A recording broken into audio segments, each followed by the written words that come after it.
আমি দলে আছি সালাকোটায়, আমার দলের আমি দল আছি সালাকোটায়, এটা হচ্ছে আমাদের মূল লক্ষ্য, এটাই হয়েছে আমার অর্জন। কারণ আমি দলে আছি সালাকোটায়। আমি গতকালকে অভিষেক শর্মার ক্যাচটা মিস করি, আমি দাঁত কেলায় কেলায় আসি। কিন্তু আমরা তো এটা এখন পর্যন্ত বাড়িটা বুঝতে পারতেছি না। হতাশা ছাড়া কিছু নেই মনে, এখন খুবই রাগ। এদেরকে নিয়ে আর আসলে আর কিছু বলার নাই। কারণ দলে আসছে সালাকোটায়, আর আমি তো মনে করেন ওই যে লেগ সাইড ছাড়া আমি মাইকতে আমি হারি না, আমার হিটিং জোনের সাথে এইদিকে। আমি যদি লেফট সাইডের হিটিং জোনে বল কোকে হাই, তাহলে আমি মারতে মারি। এই ছাড়া আমার আর কোনো ভাই মারার সামর্থ্য নাই। আমি ওই ছোটো ছোটো দলের লাগে রান কোকা করগুম, আর ওই যে আন্তর্জাতিক মানের ভালো প্লেয়ারের বালি বড় বড় দলাই আমি একবার ফুল চুনে ওই দিই, আমরা প্যাকেট ওই দিই।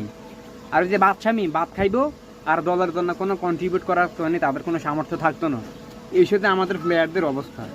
আর গতকালকে মনে করেন যে সাইফ হাসান স্যার আর কি আসলে কোনো তো ভালো একটা প্লেয়ার অর্জন, যে আমাদের একটা ভালো একটা টিমের জন্য একটা সামর্থ্য দেওয়ার জন্য কিছু থাকবে, এই সমস্ত চিন্তা আসলে আমাদের মনে হয় কোনো মাথায় মনে কাজই করে না। আমরা আমরা শুধু নেটের ভিতরে বড় বড় ছক্কা মারি। আর আমাদের দেশের হকার সাংবাদিকরা মানে হকারগিরি করতে করতে করতে তাদের একবার মানে জীবনটা শেষ।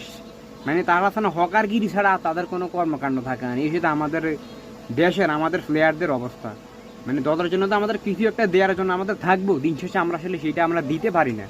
আমরা হতাশ, কারণ আমরা 5 মিনিটের খেলো, আমরা আমরা আমরা আমরা 20 মিনিট আমরা কেমনে খেলাই, আমাদের তো নাই, আমাদের কোনো ক্যাপাবিলিটি নাই। আর আমাদের তো ছক্কা মারি, কারণ আমাদের এত তো কোনো মাল নাই।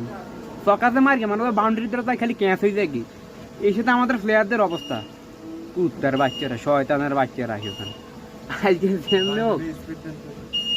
পাকিস্তানের বিপক্ষে আমাদের একটা সর্বোচ্চ লেভেলের ক্রিকেট খেলাতে হবে। আমাদের ব্যাটিং বলিং ফিল্ডিং একবারে গেম প্ল্যান থেকে শুরু করে একবার সর্বোচ্চ লেভেলের একটা ক্রিকেট খেলে আজকে আমাদের ফাইনালের জন্য কোয়ালিফাই করতে হবে।